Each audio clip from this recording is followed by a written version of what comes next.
And right now at 4:30, many Americans shocked by the results of the presidential election, how Wisconsin helped Donald Trump win the White House, and what this means for the state moving forward.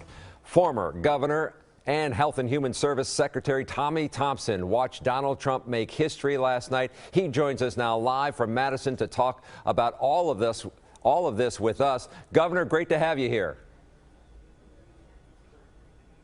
Well, Charles, it's always a pleasure, and thank you for having me on your great program. Well, Donald Trump was not your first choice, but you were definitely on the Trump train. You campaigned with him. Why did he win in Wisconsin, Governor? How did this happen?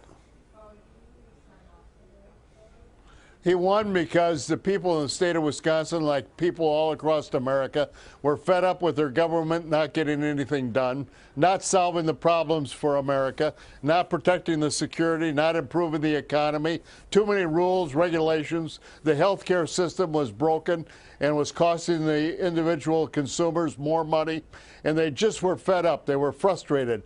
And rural Wisconsin, where Donald Trump did his best, came through loud and clear. And you look at the 3rd Congressional District, Charles, all the counties went for Donald Trump. That hasn't happened in a long time. I was the last Republican that carried all of those counties, and Donald Trump carried them, and he carried them overwhelmingly. And that was the difference between what he was able to do and what Hillary Clinton was able to do. Governor, you have a wealth of information on health and wanted to know on health care, what role will you play in a Trump administration on trying to replace Obamacare, and can it be done? What will it look like? Well, it certainly can be done. I don't know if you want to totally replace it. What you want to do is you want to make improvements. The first thing you want to do is you want to make it competitive.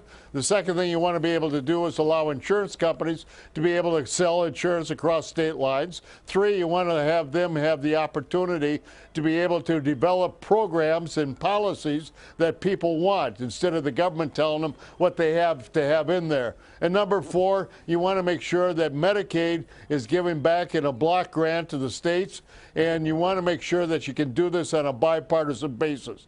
And I told the individuals that have been calling me, you got to be bold, you got to be aggressive, and you got to do it in the first 100 days. America wants people to act. They want people to solve problems, and I'm encouraging Donald Trump, President-elect, and Paul Ryan and Mitch McConnell to sit down and decide how they're going to develop a plan for the first 100 days and invite the Democrats in, the leadership in, and see if they can reach an agreement.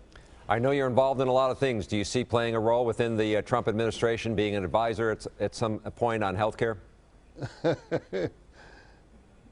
I hope so. I'd like to be an advisor to him. People have reached out and have talked to me today, and I'm going to talk to some more people on Friday about that. I've got some ideas on how we can improve the health care system, and I would like to give them my ideas, and I hope that they take them, and I hope that they incorporate them, and I hope they take fast action, because that's what America wants. America wants the problems that are facing us: health care, immigration, the economy, security, the environment, environmental overreach, and be able to have those rules and regulations that are causing a lot of concern with small business and farmers to be terminated and get back to having America become great again. That's what Donald Trump campaigned on. Let's make it happen. Governor Thompson, we always appreciate your insight. Thank you very much for joining us. It's always a pleasure, Charles, and good luck to you and your listeners. Thank you, sir.